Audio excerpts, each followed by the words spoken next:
Hi, everybody. It's holiday time, and our lovely podcast listeners and members, we are especially thankful for you. Help us kick off our end-of-year fundraiser by taking a moment to give. But better than giving once, make it monthly. Become a member. We think of you as part of our hive, and hives make honey. They also pollinate, and we believe in pollinating good ideas. 'Tis the season for giving and for coming together. Buzz about the program to your friends, and become a member at lauraflanders.org. Make a one-time donation, or better yet, make it monthly. Become a Patreon partner and receive all the extra perks that come along with membership of this show. Go to lauraflanders.org/donate and you'll find lots of ways to join our hive in whatever way is most comfortable to you. Thank you for your support. Now on with this week's show. Hi, I'm Laura, and this is the Laura Flanders Show, a TV and radio program that shines a light on the solutions of tomorrow today. We report on the people and movements driving systemic change from the worlds of politics, arts, and entrepreneurship. Welcome.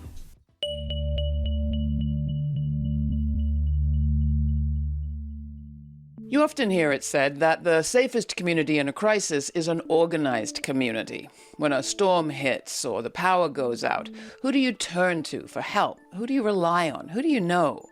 Relationships can literally save people's lives, the data shows. But what about when organized violence and political pressure is the problem?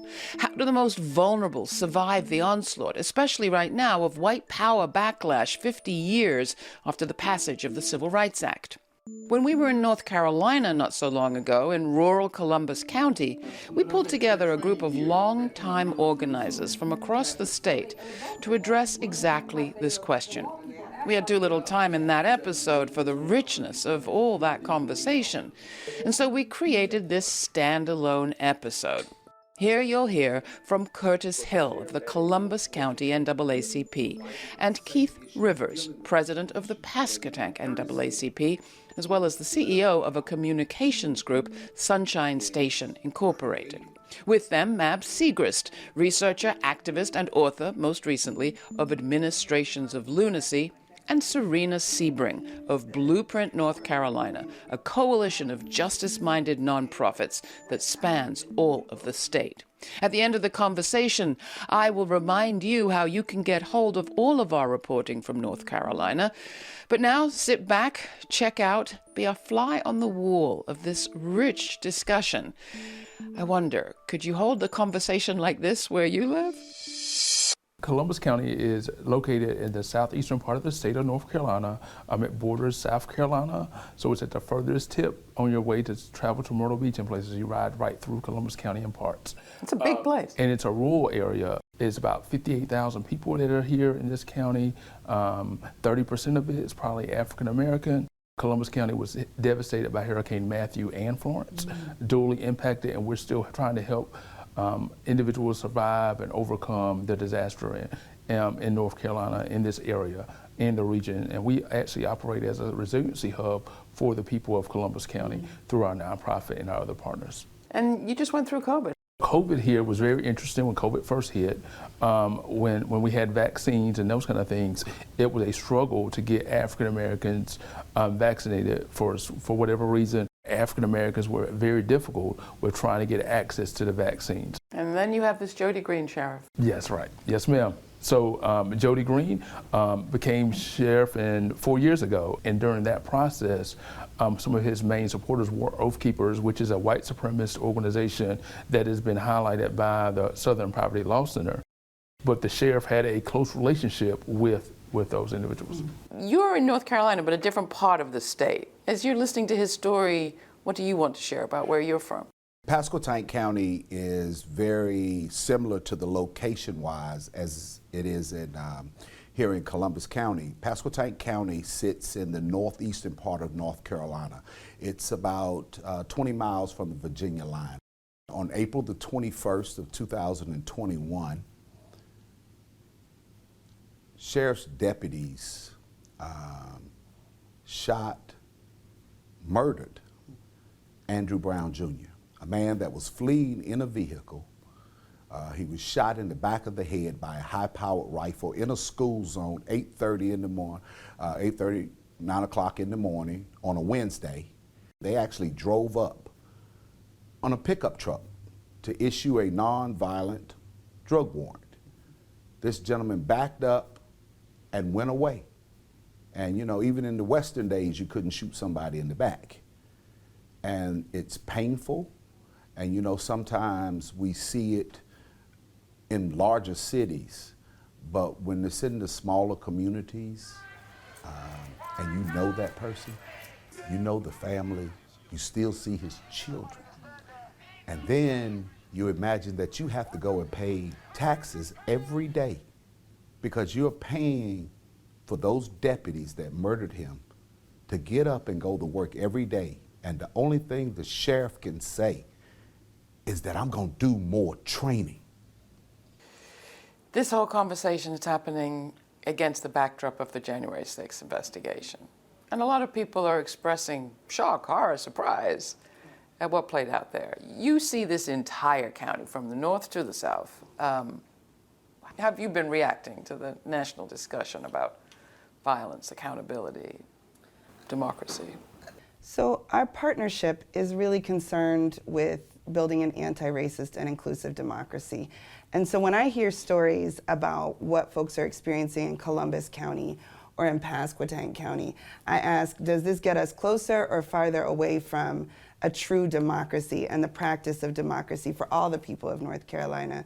When people don't feel safe, how can they participate fully in our governing of our communities? And so I think that the questions of sheriff accountability or of responsiveness to the needs of community, which are broad, include COVID-19, include disaster relief, and also include safety. I know that Black people have to have a seat at that table and have to be able to express the needs of our communities. And it sounds to me like we need to connect these stories. And what about you, Mab? Why are you here? What's your piece of this, and how are you reacting to what you're hearing? Well, I have to start in 1949, born in Alabama, Tuskegee in 1949, on the cusp of the end of apartheid, basically, in the South and in my state, and born into what I politely call a very conservative family. I had Klan great-grandfather, another great-great-grandfather helped steal an election from a populist insurgency in the 1890s. My father was White Citizens Council. My parents helped organize an entire private school network in Macon County. I didn't learn this whole genealogy as a child, but I put it together. And finally, a distant cousin, I didn't know him, shot and killed Sammy Young, a SNCC worker, first SNCC worker killed in the civil rights movement. So it was quite a legacy to unpack, and I've taken a lifetime to do it. And I had enough experiences getting glimpses and then the sharp impact of that culture when I was a child to be very determined that I will never go back to it. I will never go back to it. And I recognize enough the markers of what people are trying to go back to be more than alarmed, more than alarmed. Where do you think we stand as a country? We've had moments of expanding democracy, expanding the franchise, moving forward in a progressive direction towards this multiracial project that is America. And we've always had sort of backlash, retrenchment. Where do you think we are right now, Curtis? I would say that we are at a pivotal point in American history right now. If we think about it, if we can go back to the 60s and the 70s and the 80s, and as a child, I guess I'm adopted, so into Columbus County, in this area, but my mother was, my adoptive mother, my mom, she was a freedom fighter she was really a freedom fighter. She got arrested in Alabama in the 60s, right? She comes to Columbus, she comes doing SNCC and that kind of thing. She was an elected official, an African-American woman, the first one in her town to be elected to the town council. And actually, the town that she was elected to, when they expanded, it was the last town to to really integrate in the state. So the small town of Brunswick. So that's her legacy. So we stand here realizing that we have to continue the fight, right? And even though she passed on April the 30th, right, who would think we'd be full circle here doing this fight again, right? What we're fighting for is the opportunity for not just for me, but for children, for Keith's daughter and everybody's child to have an opportunity to really enjoy the richness of what America can be, right? What it's written down to be and the expansion of it. And we can always see, as we're thinking about this right-wing piece, it's not just African Americans' rights, it's women's rights, LGBTQ people's rights, it's people with disabilities. I sit here as a person with a disability, my rights are being assaulted. So when you think about it, this is a full assault on everybody's rights in America. And I believe that we have the power as individuals to transform our communities at one person at a time, having real courageous conversations and not just talking about it, but empowering each other and understanding and being a leading voice. Because I can remember when all that stuff was going on with Keith up in Pasquotank, I would try to make beeline phone calls to him every day to encourage him as he was going on, because that's the importance of the movement, because we don't have a lot of people doing this work. Information is a powerful tool. Where we live, all of our TV stations come out of Virginia. So if you have satellite, you get no North Carolina news. You get one station, but it comes out of Wilmington, North Carolina. That's if you have cable. Satellite, of course, is no news. So many times you can create apathy by not disclosing or disseminating the information that creates, look at the fight in North Carolina with teaching the critical race theory in school. But the last time I checked, it passed 112-0 to teach about the Holocaust. With no mistake made, that's a good thing. But the critical race theory is just as important. Well, they talk about critical race theory, but it's really critical race truths. And I found in my childhood, once I started to see, like the civil rights movement in the nonviolent part of it really broke open the lie that white supremacy was supreme and that it wasn't just embedded in violence. They brought the violence to the surface. And I saw that, and it took me maybe another 20 years to deal with it, but I went to history. I went to reading about things. I was fortunate to be born in Macon County, had the most black people percentage-wise of any county in the United States, 85% black, 15% white. So I have experienced white minority rule. And I started reading, but also, once I came out as a lesbian, becoming active in anti-Klan movement with my friend Christina, who's sitting right over there, when we worked all across the state, tracking down the worst Klan and Nazi movement in the country.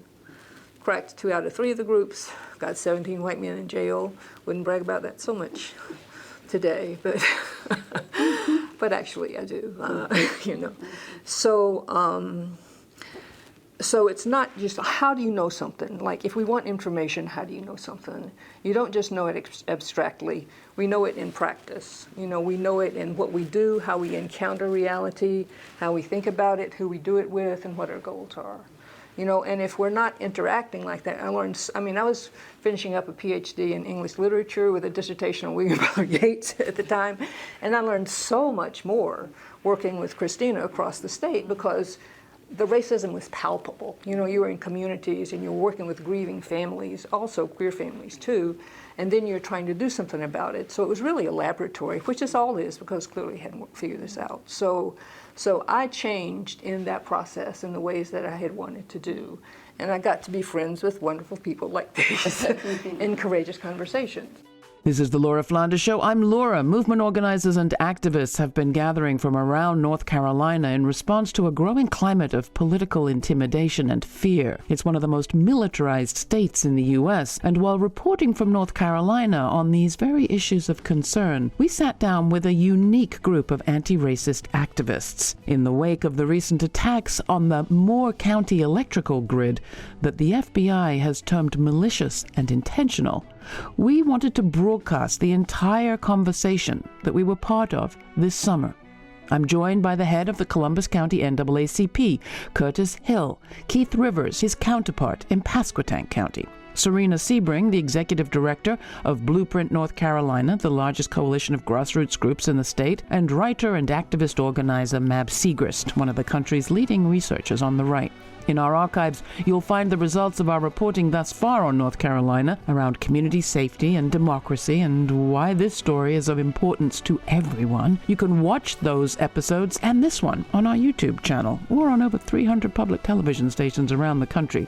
So go to lauraflanders.org for more information, and while you're there, sign up for our weekly newsletter to receive information on all of our web events and audio exclusives, including the upcoming podcast release of the full, entirely uncut version of today's conversation. That conversation continues, but first, here's Uncovering Truth by Doom Cannon.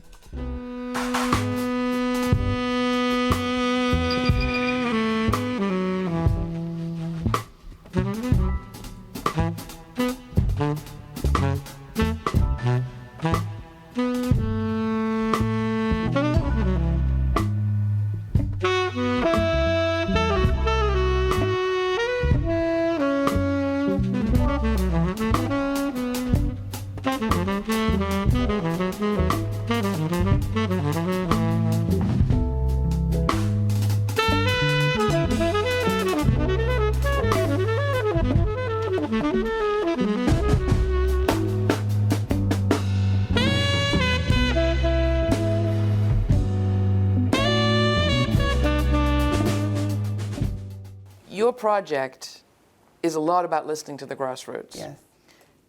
What are you hearing?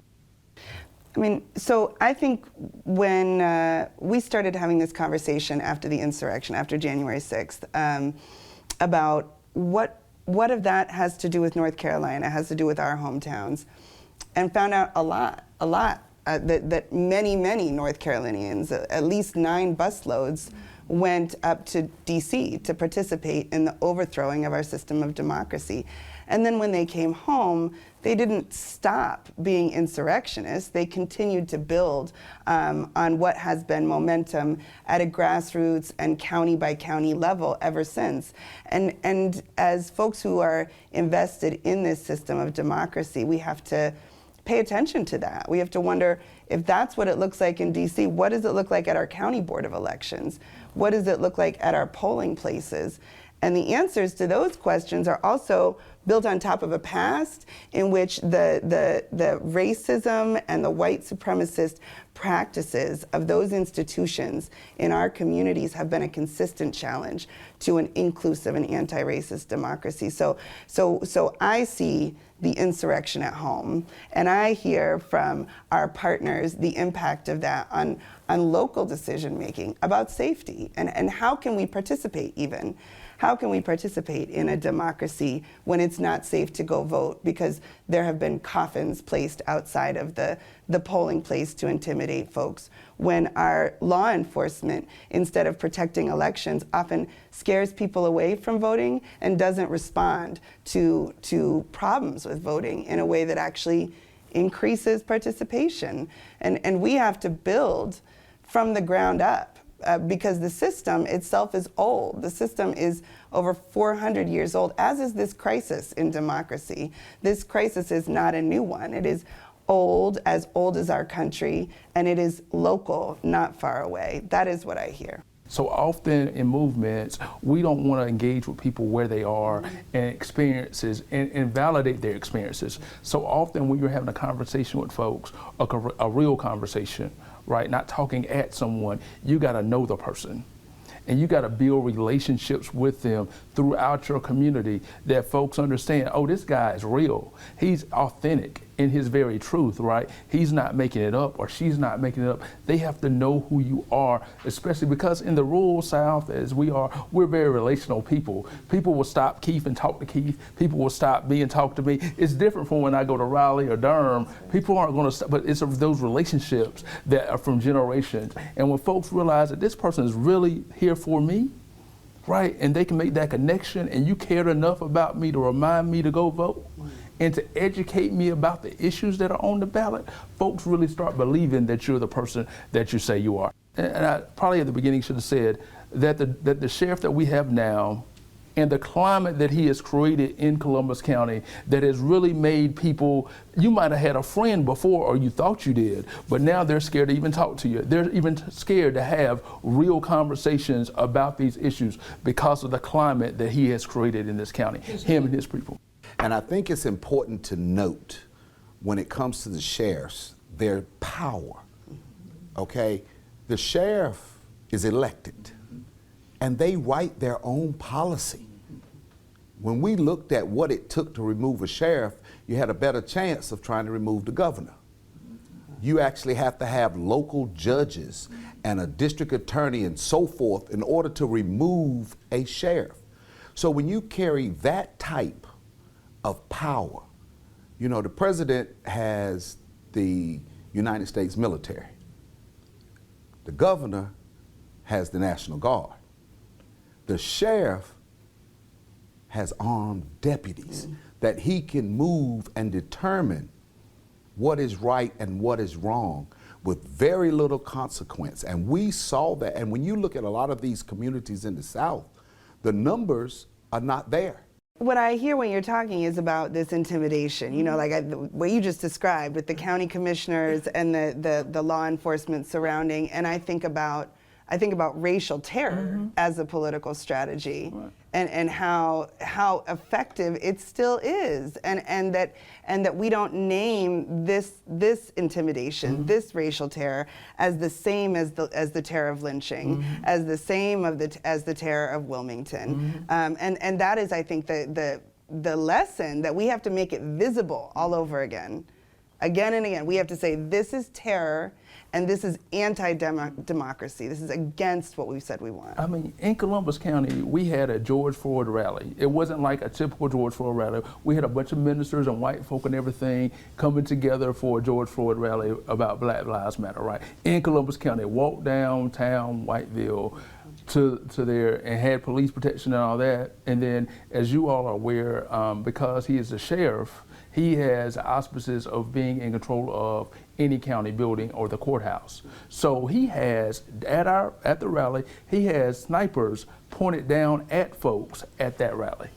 You see what I'm saying? This is the kind of nature of what we're dealing with, the pure brunt of intimidation to folks. And it was a peaceful rally with nobody making anything out of the way.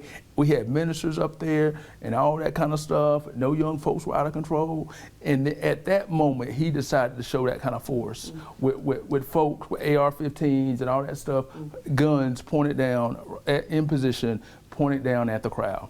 What does our bravery, what does white courage look like in this moment, ma'am? What does it mean for white people to be in courageous conversations? You know? Right. And the main thing it takes is courage. And there's a lot of talk in white folks, anti-racist organizing stuff, about white fragility. I want the conversation about white courage.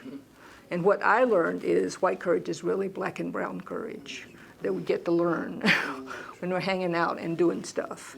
You know, that makes you step forward, so you have relationships, so then you can be empathetic, because the other person is not only a human being, but in many ways a lot smarter and braver than you are. And so there's much to learn, especially in this world where we're all going to be in reduced resources because of climate change, and the folks who know how to do that the best are the people who've had the least resources and know how to deal with it. Also, this kind of repression is going to be the same thing, you know. So I would invite people into these conversations to take risks because you'll get your life. And if you think you can wait it out, you have about 2 years. And then you're going to be in a situation where you're going to need to do it even more, and you're going to have less space to organize, so you better do it now. Learning about what's happening here isn't just about what's happening here either.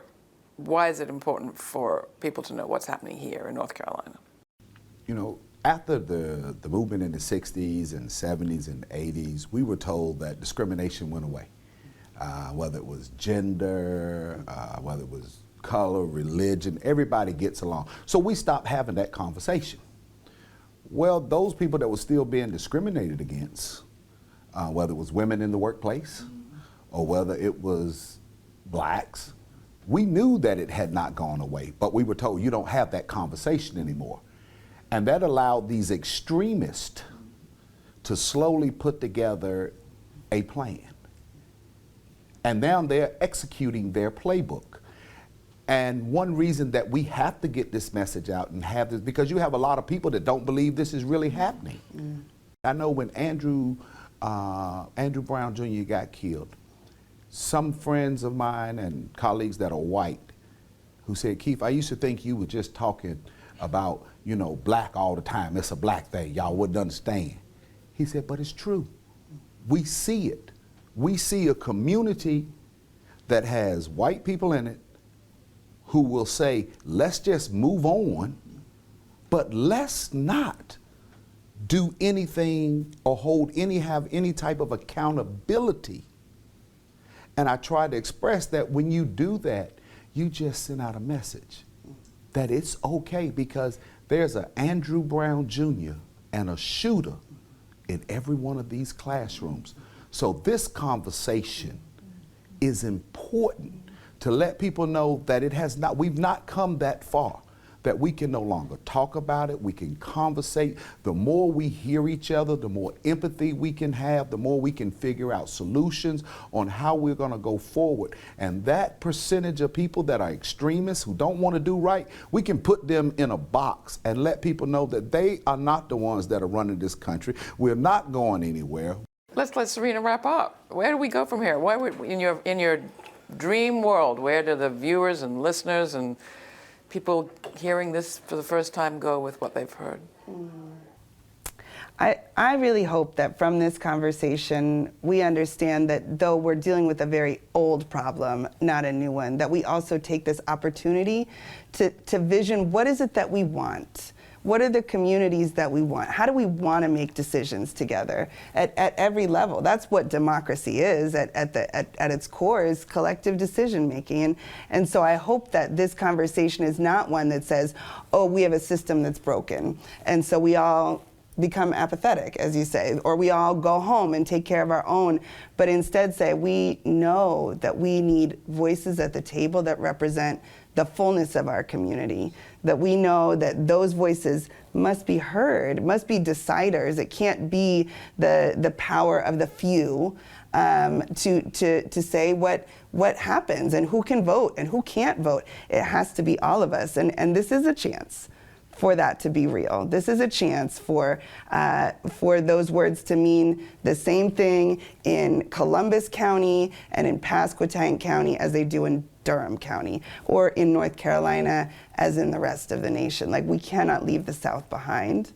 And though we don't have an opportunity to right all of the wrongs, we do have a potential to create the world that we want to live in once we tell the truth about the one that we are in right now. And that's what I hope that we do. I hope we sit with these uncomfortable and courageous conversations, and I hope we listen with empathy to what's being said by communities that are too often silenced, and I think that's the way forward.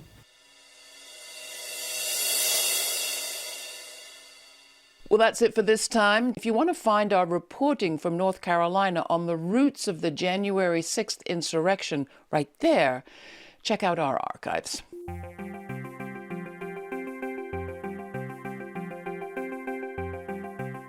For more information on this week's show, check out our show notes posted at patreon.com/TheLF Show. That post includes links to related articles and past episodes from our archives to explore. It's also where you'll find an invitation to watch the premiere of every week's show on our YouTube channel, where you can chat live in real time with me, Sundays, 11:30 a.m. Eastern. This show airs on over 300 public television stations. You can find the one near you through the handy-dandy search mechanism at our website, or you can check your local listings. Go to patreon.com/TheLF Show for all the information about the program and also about our end-of-year holiday fundraiser. We rely on your support. If you can make a donation, do it now.